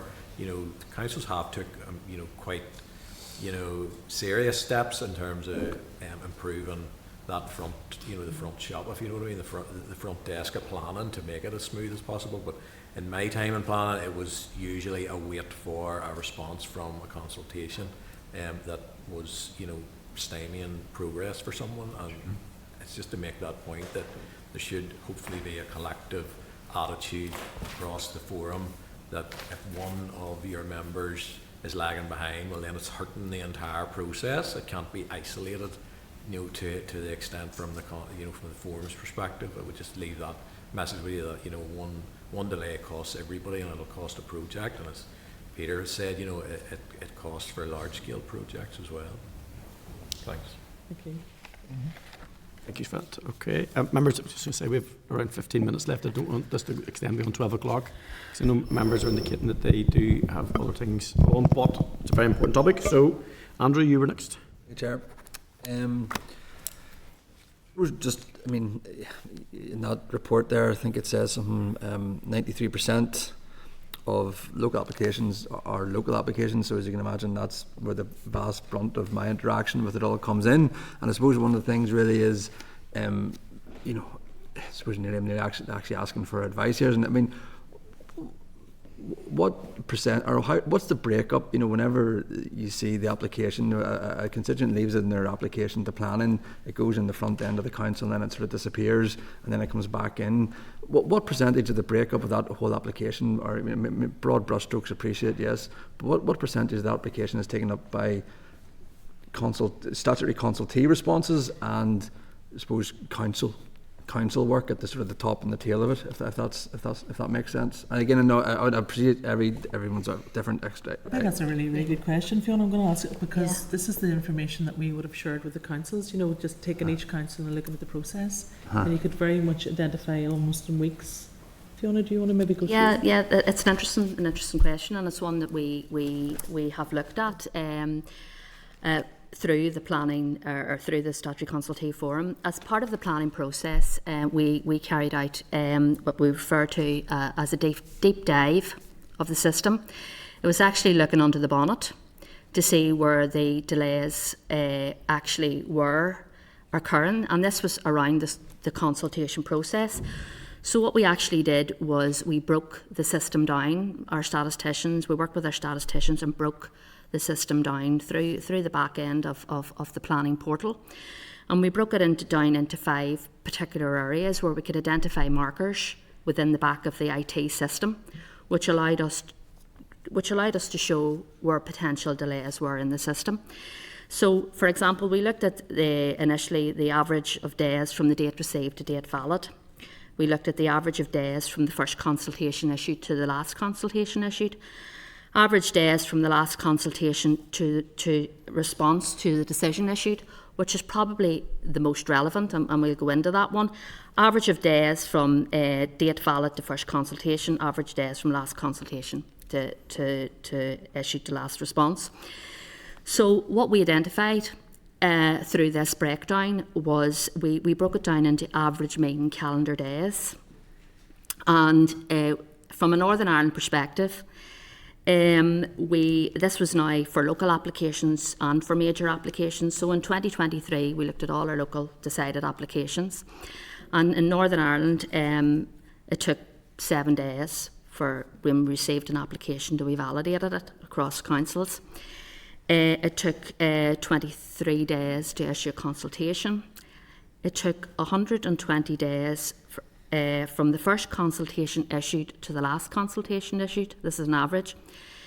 It took 139 days from the date the last consultation was received to the decision issued at a local level.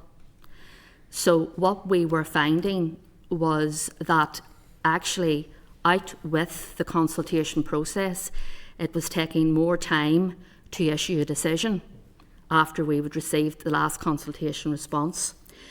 So this is the point we've been trying to bring to the table here. It is not just a statutory consultation issue. The issue around performance is a number of factors.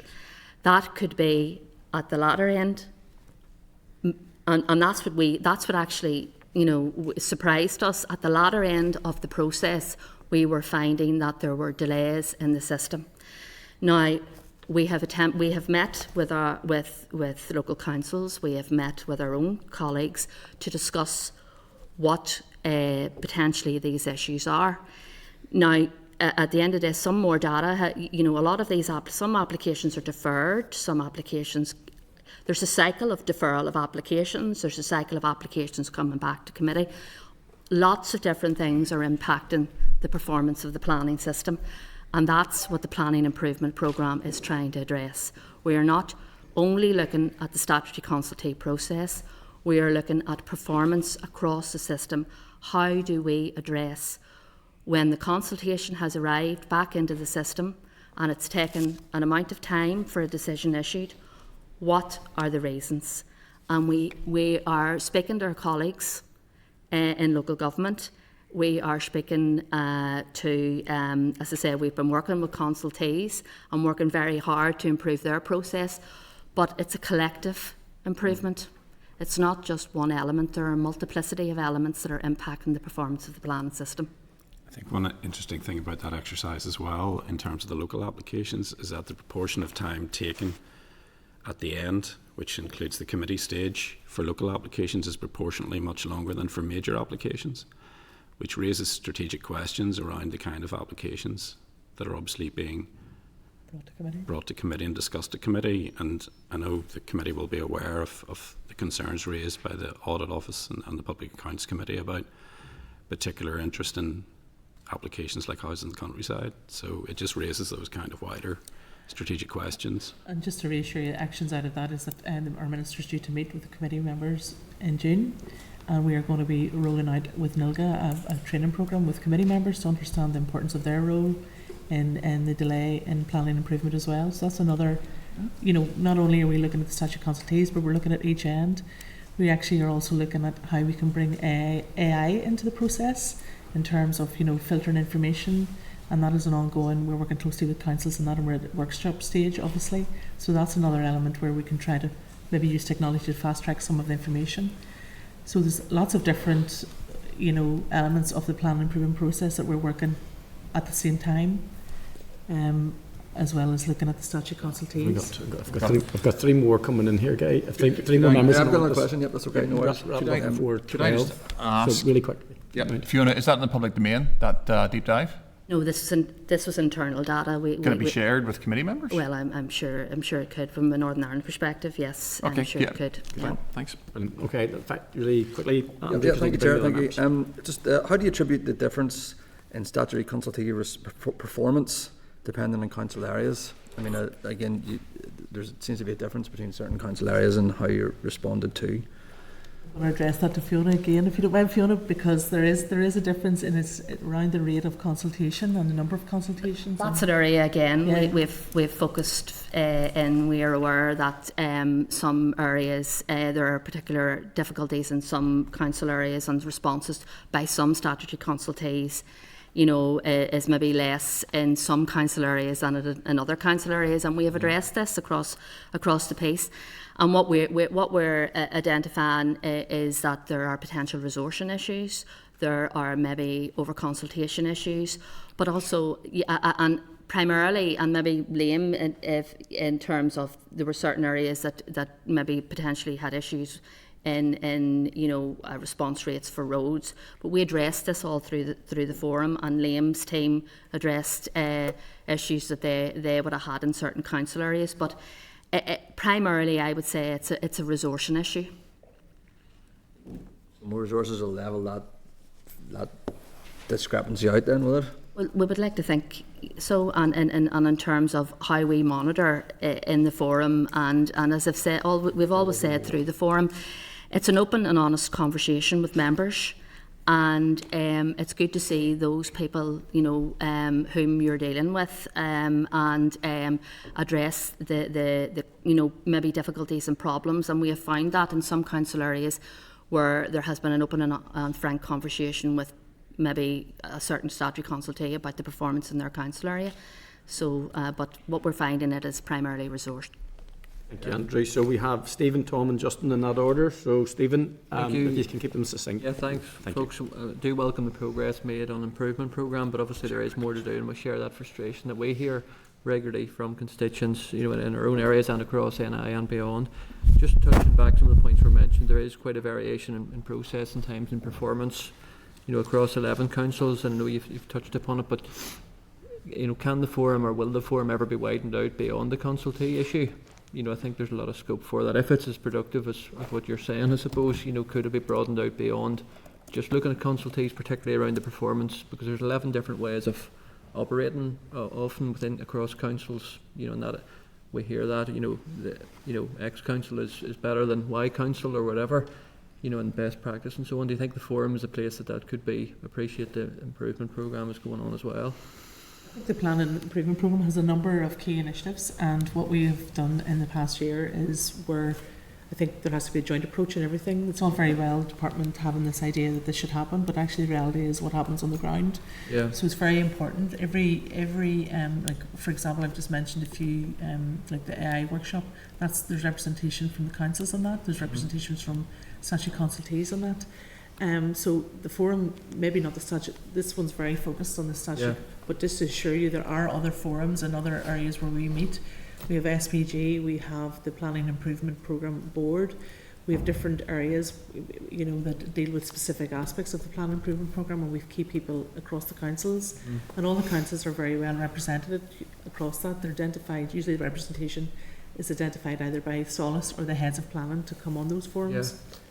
So just very briefly, can AI help to meet any of the resourcing challenges that have been flagged for years, do you believe, by yourself? I do think it can. You know, there's obviously risks with AI, and it's like learning those, and you know, it's a key area, particularly around, you know, the handling of information. So there's risks with that, but there's also efficiencies to be made. So certainly, whenever you've got, you know, like maybe 40,000 representations, AI could really help with that, identifying are they all the same and what are the key issues. You still will need that sort of like in-person check on that. So I do believe that this is a key area, and there's actually been good progress with thinking about this. You know, and we're in line with other jurisdictions in this area as well. Our TPI have, you know, lots of papers, universities are all in line with this, so it's very much something we have to get on board with, and we're up for that challenge. Okay, thanks folks. And thank you very much, Tom. Thank you, Chair, and thank you for being here this morning, and from what we've heard already, it's encouraging to an extent, but as a body focusing on performance, how do you really rate the performance of NIEA? Because there are some, target for consultations 21 days. Well, there are some consultations that are sitting with NIEA or to consult on, and as months passes before that consultation comes to the planning officers, and really, it's damaging, especially our farming sector, who are looking to upgrade their farmyards and so forth, and they can't get doing that because they can't get the responses through to see if they can get their application through to do that. So what are you doing to encourage them to get their responses out sooner? Yeah, I don't want to rate the performance of anyone. We will be factual about that in the performance issues or statistics that we issue. We're well aware of the concerns of delays. We've had meetings with the Ulster Farmers Union and obviously NY Park very recently, where this has been raised at all levels, including with the Minister. We have to be encouraging and supportive. We have to identify what the issues are and work through them. Some of the issues are around the complexity of the information. You are dealing with sensitive information around, protected habitats. No farmer, I would hope, would want to be building development that's inappropriate in terms of sustaining development in the countryside. Our people that live in the rural area are custodians of the countryside. It's very important that balance has to be met. I would say as well that it's very important, and this is just from conversations, is about engaging very early in the process, understanding what the issues are and start working on those immediately. And if you're a farmer and you're already aware that there's habitats in the area, be mindful of that, so that you know that when you go in with your plan application you're going to have to address that, rather than holding back to when you're in the system and then that information is requested halfway, a few months after you've submitted your application. So it's actually, we'd be very happy to work with Ulster Farmers Union and giving them information and support and advice on how to best engage in the planning process so that they understand what it is actually NIA are responding on. In terms of NIA and DAERA's performance generally, you'll be aware they know what the challenges are, and they've set themselves a very challenging improvement programme, which actually they're coming to the next forum in a couple of weeks to present to the rest of the forum on that. So that's encouraging. They do realise that that there is a particular issue with the response times. So we've recently met with NIA as well, because obviously on the back of those meetings, and we've agreed to work individually with NIA on their planning improvement programme as well, so where we can help in a side to the forum, that we have regular contact and update and understanding of what are the issues, because ultimately we have the oversight of the performance of the system. That's very important to us, and we're trying to always identify the delays and blockages and see if there's resolution out of those. So. Yeah, but we do have a number of applications within the system that are waiting a response from NIEA for the agricultural industry, and they've been held back and sitting. And we have even questioned it through the DAERA committee, but we're not really getting a response as to say when these are going to be delivered on, when they're going to be responded to, and again for that particular individual, then it's leaving them in limbo and not allowing them to make progress with the development of their farm business. And quite simply, it's not good enough. It's not good enough that this is the situation that we find ourselves in, and it's not only now, we're going back as for the last number of years that this is happening. Unfortunately, I can't speak for NIA in terms of that performance of those individual cases, and that's something you'll have to raise with them directly. But it's something certainly we can talk to them in these forums. As I've said, I have no jurisdiction to get into the performance of another department, and I wouldn't like someone getting involved and do the same to me. So it's just with that in mind. But it's certainly, we're very live to the issue of the delay particularly around agriculture development. We've heard it from all sources, and we are putting actions, and we'll be alive to that when we meet with them in the next meeting, which is the next few weeks. But we also have set up another forum where we can meet with them individually to support them in their plan improvement. So I don't know if that really helps you with your... Well, as a body focused on performance, you need to keep the fire at their feet in order to get them to move forward and get these applications responded to.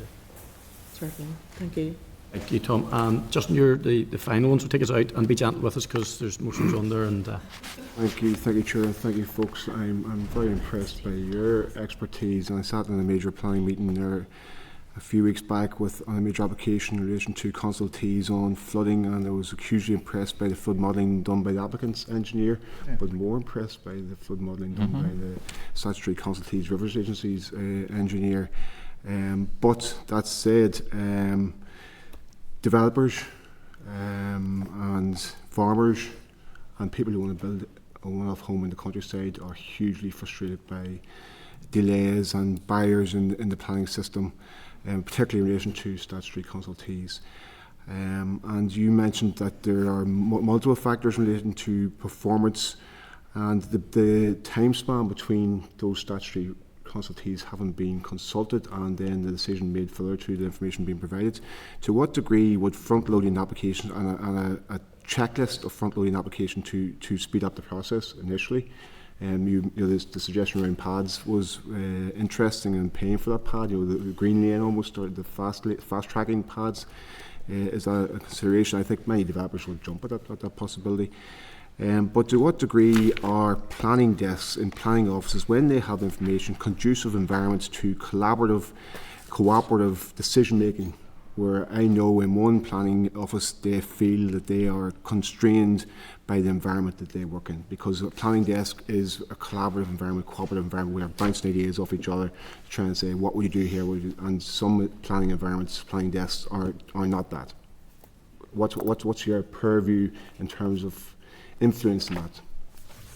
I don't think just we have a remit to influence how an office set up in any council. I think that is entirely, I mean, we can certainly support any planning officer, and we have met all the planning offices.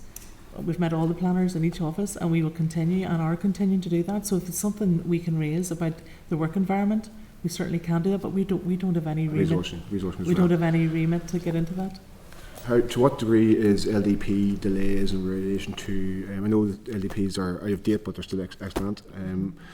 What degree is that delaying planning, and to what degree is the Minister actually moving to get LDPs updated to where they should be? Well, the LDP process is taking time. Again, that's probably a lot of responsibility on the information that has to be provided in the LDP process. It doesn't stop people getting permission. In fact, you'll probably find that the LDPs will come forward with more rigour and tightness in policies. So there's flexibility. It doesn't prevent you still making your application. You're still under the remit of the SPPS, which is the main policy, strategic policy. So it doesn't prevent anyone getting their permission just because they don't have an LDP in the area. So it's not a delay. It's a delay. There is a delay in the delivery of a full remit of plans across the region, but it doesn't certainly delay. But zoning wise, it could potentially delay development on areas which could be rezoned in new LDP. Yeah, it could be. Yeah. I mean, it's a plan-led system, so plans are meant to be the primary decision-making tool and the primary policies in which decisions are made. So obviously, if they don't have an up-to-date plan strategy and local development plan, then potentially yes, that can, because the more certain, if the LDP is up to date, it gives certainty, and decisions are taken. Officers are directed to take decisions in accordance with the plan in the first instance. So yes, strategically, it's a better situation if and we obviously an independent inspector generally is. And the plan process, just to say, statute consultees play a massive role in that as well, with the technical evidence they provide as part of the information. In terms of speeding up, the LDP process, we are just about to launch our recruitment campaign in fact, we've already launched it, an interest for the independent inspectors. We've had significant interest from all across the UK, Ireland and Northern Ireland. People come forward saying, yes, we'd like to be involved in that. The launch of the campaign is now in the next few weeks. So we are in a position that we will have a panel of independent inspectors coming forward. So that will hopefully, back to your renewables point, we'll be in a position to either appoint the PAC or appoint them, so we can fast track those major applications through the system. So it's another area of where we're trying to make those improvements, and we're very grateful for the transformation bid to allow that to happen. It's the first time that piece of legislation has been put into place, or not put into place, but actually followed through on. Thank you, Chair. Very interesting evidence session. Thank you, folks. Thank you. Thank you. Thank you very much. I'm just going to conclude by saying that I have about 10 questions that I would love to ask, but I've already indicated that we're out of time. Members, we do need to get back to the rest of our work, but just want to thank you. And normally at the end of a committee meeting, we would formulate our questions and put them together, but just for transparency, I'm going to seek the Chair of Infrastructure and members' approval that what we will do after this meeting is in our collective committees then analyse the two presentations that we've had, the questions we've had, and then come together with any other questions and actions that we want to agree to take forward. Are members content with that? Sure. Just wanted you to hear that. That's absolutely Okay, fine. So thank you you. can understand. Thank you very much for your time. Thank you. Thank you. Okay, members, I just want to then close the meeting out by saying thank you for your questions, your attention today, two very important subjects, and we're going to take them back to your committees, and then if there's any actions and follow-up questions, we will agree them at our committees and then agree them on a single communication. Members content? And Chair. Thank you very much. The meeting is now closed. Senate Chamber. Sound.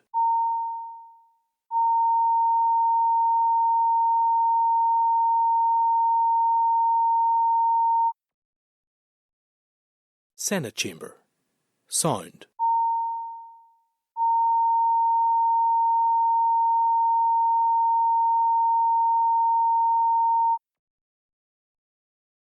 Senate Chamber.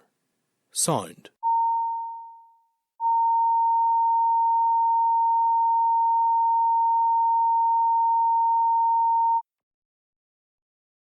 Senate Chamber. Sound.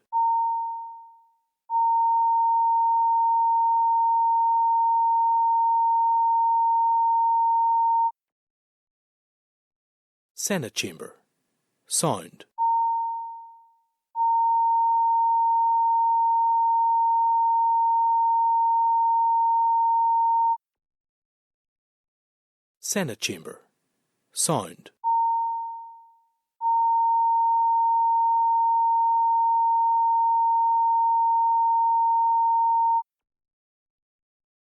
Senate Chamber. Sound. Senate Chamber. Sound.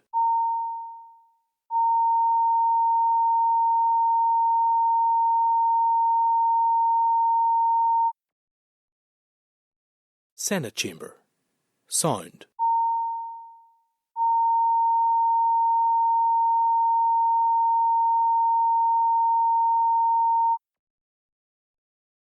Senate Chamber. Sound.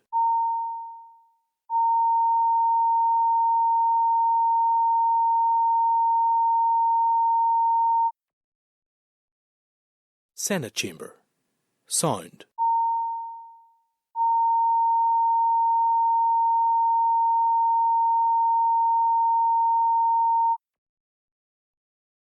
Senate Chamber. Sound.